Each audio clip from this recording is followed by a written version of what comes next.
నమస్తే, welcome to 99 TV.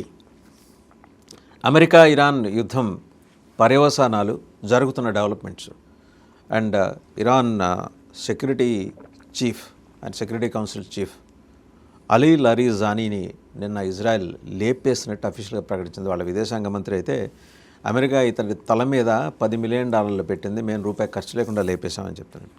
అంటే Israel intelligence ఏ స్థాయిలో పనిచేస్తుంది అండ్ టాప్ లీడర్స్ని ఆనుకొని పనిచేస్తున్న వాళ్ళలో వీళ్ళ ఏజెంట్స్ ఉన్నారనేది చెప్పడం ద్వారా ఒక రకమైన మైండ్ మీద కంట్రోల్ సాధించే ప్రయత్నం, ఇరాన్ మైండ్ సెట్ మీద కంట్రోల్ సాధించే ప్రయత్నం ఇజ్రాయెల్ చేస్తూ వచ్చింది.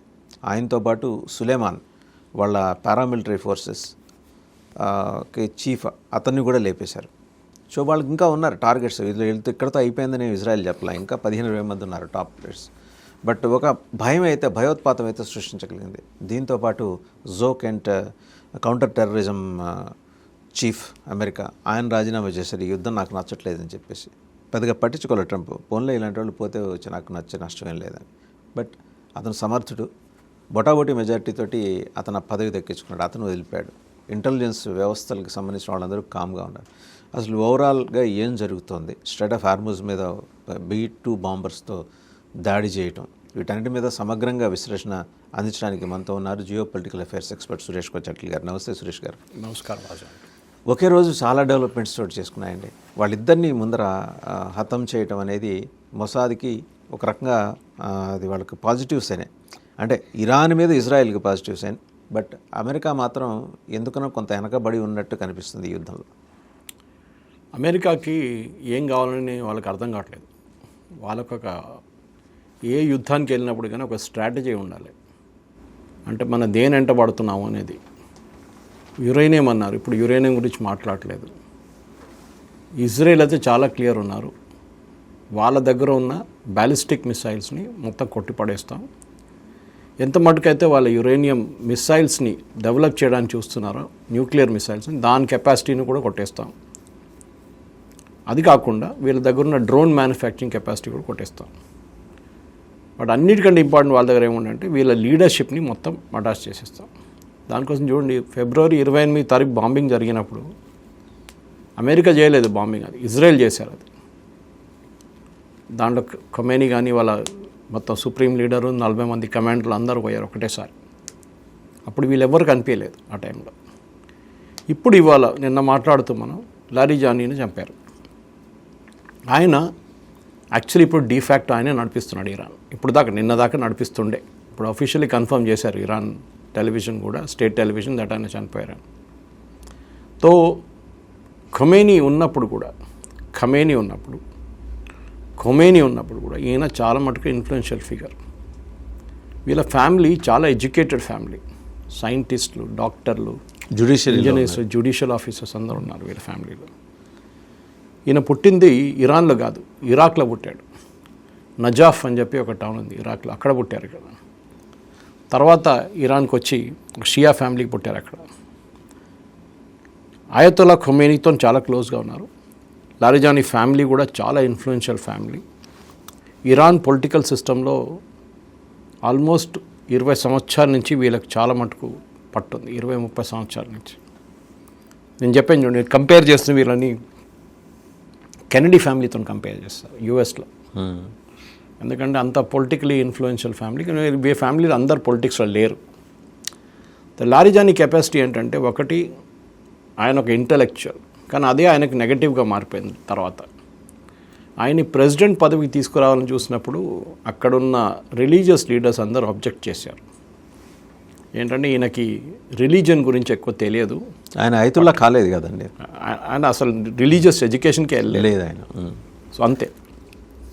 కానీ కామ్లో చదువుకున్నాడు, QOM అని చెప్పి వీళ్ళది షియా వాళ్ళు చాలా పెద్ద ఒక రిలీజియస్ సెంటర్ ఉంది ఇరాన్లో, అక్కడ చదువుకున్నారు.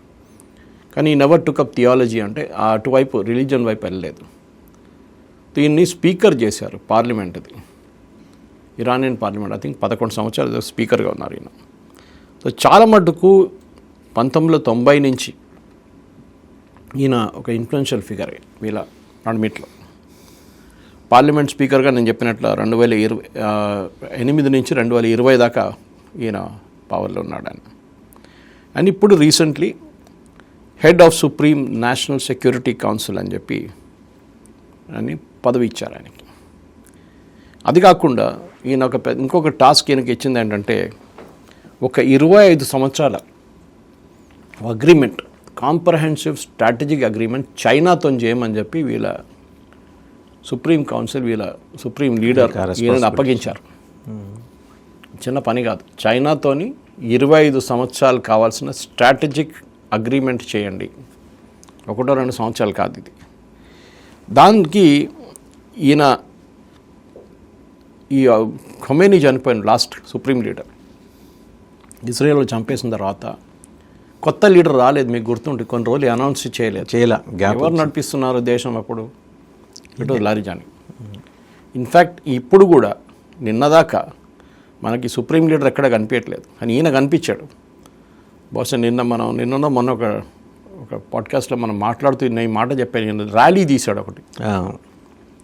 ఆ ర్యాలీలో వచ్చేమన్నా అంటే, చూడు నేను రోడ్డు మీద తిరుగుతాను, మా ప్రజలతో తిరుగుతున్నాను, మీరు ఎప్స్టీన్ ఐలాండ్లో కూర్చున్నారు మిస్టర్ ట్రంప్ అని చెప్తారు, మీరు అక్కడ దాచుకున్నారు, నేను ఇక్కడ ఉన్నాను చూడండి అని చెప్పి. సో ఈ పాజిటివ్ ఇమేజ్ ఉన్నప్పుడు కూడా ఈయనకు ఒక నెగిటివ్ ఇమేజ్ కూడా ఉండే. అది మనం అర్థం చేసుకోవాలి. ఆ నెగిటివ్ ఇమేజ్ ఏంటంటే, మొన్న జరిగిన గొడవల్లో నాకు తెలిసి ఇక్కడ చాలా మటుకు వ్యతిరేకంగా ప్రొటెస్ట్ జరిగినప్పుడు ఆల్మోస్ట్ 15,000 మంది చంపేశారంటున్నారు.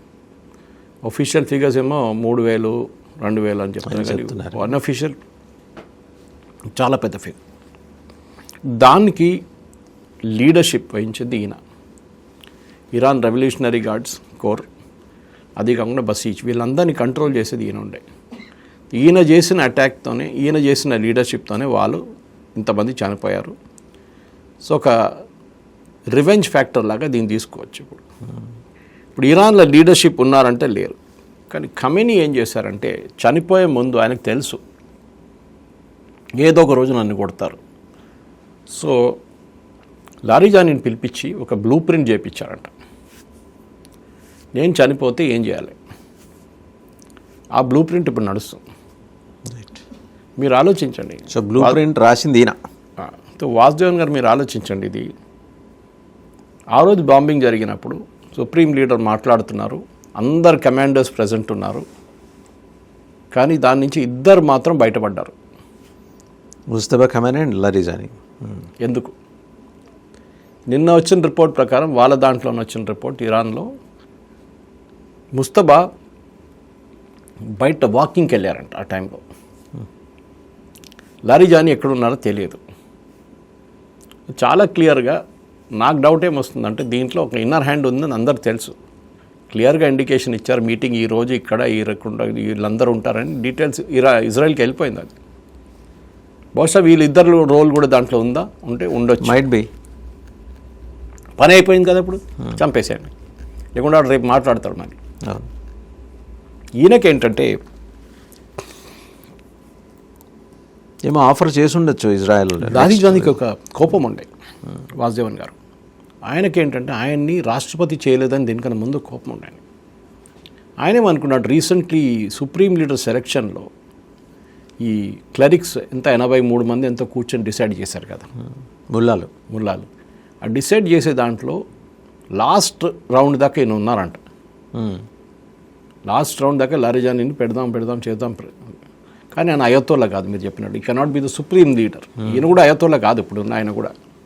Mustafa but is into this religious, కానీ చాలా మైనర్, అంత సీనియారిటీ కూడా లేదు ఆయనకి. సో బహుశా ఆయనకు ఒక కోపం అప్పుడు కూడా ఉండొచ్చు. సరే, నన్ను చేయకపోతే నేను మిగతా పని కూడా నేను చూసుకుంటాను.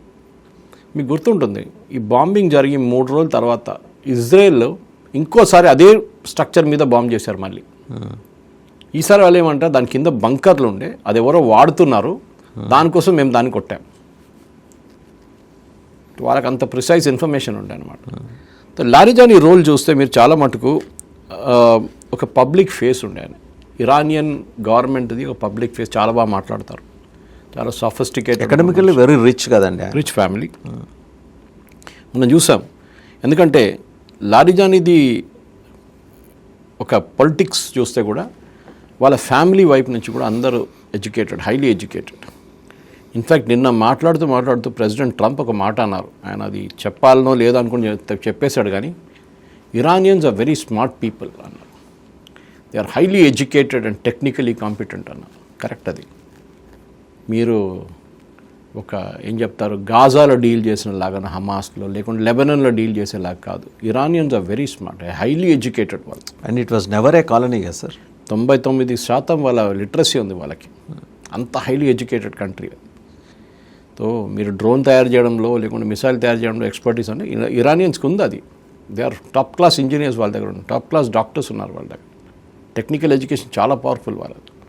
ఎనీవే, తో ఈ లారిజానీ కొంచెం సీనియారిటీ రావడంలో కూడా ఇరాన్ ప్రెసిడెంట్, ఇప్పుడున్న ప్రెసిడెంట్ మసూద్ పెజిష్కియాన్, ఆయన ఒక డాక్టర్, ఆయన కూడా ఓకే, ఆయన కూడా ఒక మోడరేట్ ఫిగర్గా ఆయన్ని పక్కన పెట్టారు వీళ్ళందరూ కలిసి. పెజిష్కియాన్ మీకు గుర్తుంటుంది, ఈ బాంబింగ్ జరిగినప్పుడు అపాలజైజ్ చేశారు ఆయన. వితిన్ ఫ్యూ అవర్స్ ఆయన విత్డ్రా చేసుకోవాల్సిన స్టేట్మెంట్ అది. ఈయన ఇన్సిస్ట్ చేయడం. లారిజానీ అన్న మీరెవరు అపాలజైజ్ చేయడానికి, మేము నడిపిస్తున్నాం దేశం అని చెప్పేసి. తో ఈ లారిజానీ నేను చెప్పాను చూడండి, ఖమేనీ చనిపోయిన తర్వాత ఆయన చాలా క్లోజ్ ఉన్నారు ఆయనతో. ఇంత క్లోజ్ ఉన్నా కానీ ఆయన ఒక షియా క్లరిక్ కాలేదని చెప్పి ఆయన్ని సుప్రీం లీడర్గా లేకుంటే ఫాలోవర్గా తీసుకోలేదు ఆయన. అంత ఫండమెంటలిస్టిక్గా ఉంటారు సార్ అక్కడ? అంత ఉన్నారు డెఫినెట్గా. ఎందుకంటే వాళ్ళు థియోక్రటిక్ స్టేట్ నడిపిస్తున్నారు. బట్ ఈయనకి ఇన్ని క్వాలిటీస్ ఉన్నాయి కదా. ఉండొచ్చు, మిమ్మల్ని ప్రెసిడెంట్ చేసి కూర్చోబెడతాం, కానీ మేము సుప్రీం లీడర్ కావాలి. ఆయన స్పీకర్గా కూర్చోబెట్టారు ఆల్మోస్ట్ 12 సంవత్సరాలు. ఎందుకు? ఆ క్వాలిఫికేషన్స్ నుంచి ఇరాన్లో మీరు ఏం చెప్పినా కానీ, వాళ్ళు తప్పులు చెప్పినా కానీ వాళ్ళకి పార్లమెంట్ ఉంది ఒకటి. ఈ మిగతా దేశాల్లో ఎక్కడ పార్లమెంట్ లేవు. సౌదీ అరేబియా కానీ, ఖత్తర్ కానీ, దుబాయ్ కానీ ఎక్కడ పార్లమెంట్ లేవు వాళ్ళకి. కింగ్స్ అందరు ఫ్యామిలీస్, రాయల్ ఫ్యామిలీస్ నడిపిస్తారు. సో ఆ పార్లమెంట్కి స్పీకర్గా ఉన్నారు ఆయన. So that is his biggest qualification. In fact Larijani మీకు గుర్తుంటుంది, ఎలక్షన్ పోటీ చేస్తారు 2005లో, ఓడిపోయారు. ఆ రికార్డు కూడా ఉంది ఆయనకి. 2005లో ఇరాన్ ప్రెసిడెన్షియల్ ఎలక్షన్లో పోటీ చేసి ఓడిపోయారు. అప్పుడు గెలిచిన ఆయన మన మహమ్మద్ అహ్మదీజనాద్ ఆయన గెలిచిన ఎలక్షన్. ఆయన కూడా మనం చంపేశారు కదా సార్, అహ్మదీజనాదీని. సో ఇట్లాంటి పరిస్థితులు ఉన్నారు ఈయన. ఇన్ఫ్యాక్ట్ లారిజానీ వాళ్ళ ఫాదరు ఎర్లీ డేస్ ఆఫ్ ఈ రెవల్యూషన్ జరిగి కొన్ని రోజుల తర్వాతనే 79లో అయతోలా ఖమేనీ తిరిగి వచ్చిన తర్వాత, ఐ థింక్ 81 ఎక్కడో, లారిజానీ వాళ్ళ ఫాదర్ని అసాసినేట్ చేశారు. ఆయన ఒక క్లరిక్ ఉండే, ఓకే, ఆయన అసాసినేట్ చేశారు. సో ఇదంతా వాళ్ళ హిస్టరీలో ఉందన్నమాట. ఇన్ఫ్యాక్ట్ లారిజానీకి PhD ఉంది, PhD in western philosophy from the university of Tehran. Okay, మీరు ఆలోచించండి, ఆయన 6 ఫిలాసాఫికల్ బుక్స్ రాశారు. ఇన్ఫ్యాక్ట్ దాంట్లో 3 జర్మన్ ఫిలాసఫర్ ఉన్నారు, ఇమాన్యుయల్ క్యాంట్ అని చెప్పి, చాలా ఫేమస్ ఫిలాసఫర్ ఆయన రాసింది. ఇన్ఫ్యాక్ట్ ఇమాన్యుయల్ క్యాంట్ ఈయన గురించి కూడా మాట్లాడండి, దాని గురించి, ఈయన పుస్తకాల గురించి. అంటే రిలీజియస్ బెంట్ ఆఫ్ మైండ్ ఉంది ఈయనకంత చెప్పారు ఇమాన్యుయల్ క్యాంట్ అబౌట్ లారిజానీ. ఆయన గురించి 3 పుస్తకాలు రాయాలంటే అంత డెప్త్ నాలెడ్జ్ ఉండాలి ఆయన గురించి అన్నమాట. సో ఇంక్రీజింగ్లీ ఆయన ఏమంటే ఒక మోడరేట్ లీడర్గా ఉన్నారు ఫస్ట్. కానీ ఆయన తర్వాత తెలిసిపోయింది, నేను దీంట్లో పైకి రావాలంటే నేను మోడరేట్గా ఉంటే రాదు, నేను I should become very hard core, then only నాకు ప్రమోషన్ వస్తుందని. కానీ ఇప్పుడు చూడండి, ఆ ప్రమోషన్ లేదు, ఏం లేదు, కొట్టేశారు వీళ్ళు. ఈ పరిస్థితిలో ఉన్నారు. సో వాద్యాన్ గారు, మనం ఒక థియోక్రాటిక్ స్టేట్ గురించి మాట్లాడుతున్నప్పుడు ఎప్పుడు మర్చిపోకూడదు that religion is the number 1 weapon వాళ్ళకి, ఇంకేం లేదు. మిగతా అన్నీ మీరు పక్కన పెట్టచ్చు. అట్లాంటి పరిస్థితుల్లో ఇప్పుడు మనం చూసిన దాంట్లో ఏం చేయబోతున్నారు, ఇరాన్ నెక్స్ట్ స్టెప్ ఏముంటుంది, అదే నేను కూడా ఇవాళ పొద్దున్న నుంచి రీసెర్చ్ చేస్తున్నాను. What will be Iran's next step, ఎవరిని ముందుకు తీసుకొస్తారు? ఎందుకంటే ఒక పబ్లిక్ ఫేస్ కావాలి మీకు. ఇప్పుడు మీరు ఎవరితోనా డీల్ చేయండి, ఎవరితో డీల్ చేస్తే కూడా మీకు ఒక పబ్లిక్ ఫేస్ కావాలి. మీకు పబ్లిక్ ఫేస్ లేరు ఇప్పుడు.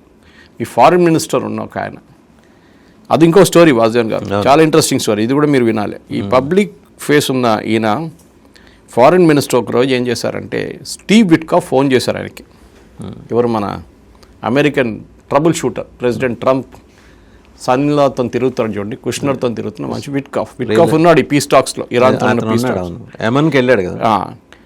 ఆయన విట్కాఫ్ ఒకరోజు ఫోన్ చేసి ఈ ఫారిన్ మినిస్టర్తో మాట్లాడన్నారు.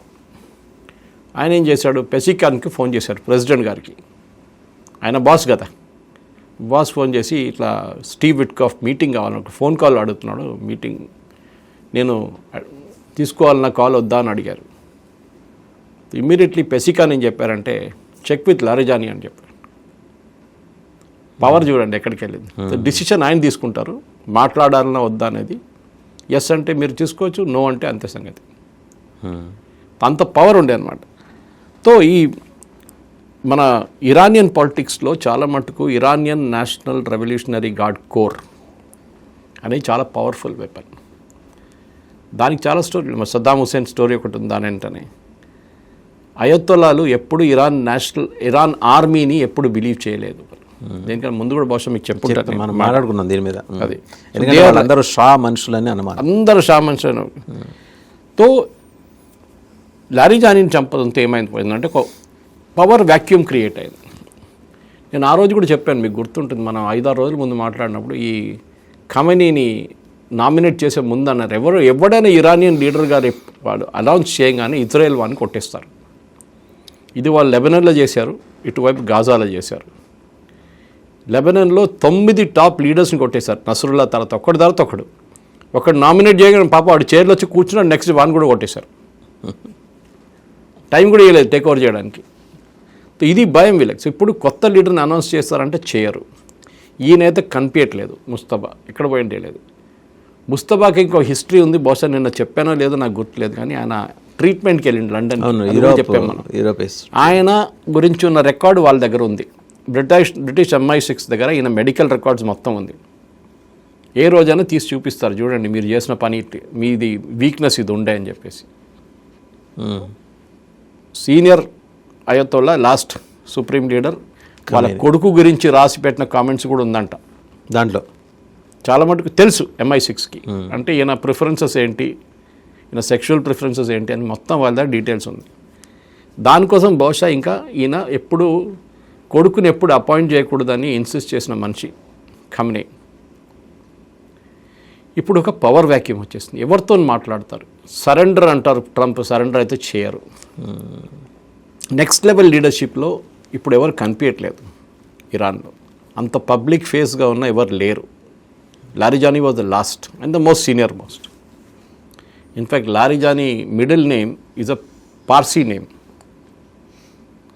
మర్చిపోయాను ఆయన middle name is a Parsi name అనమాట.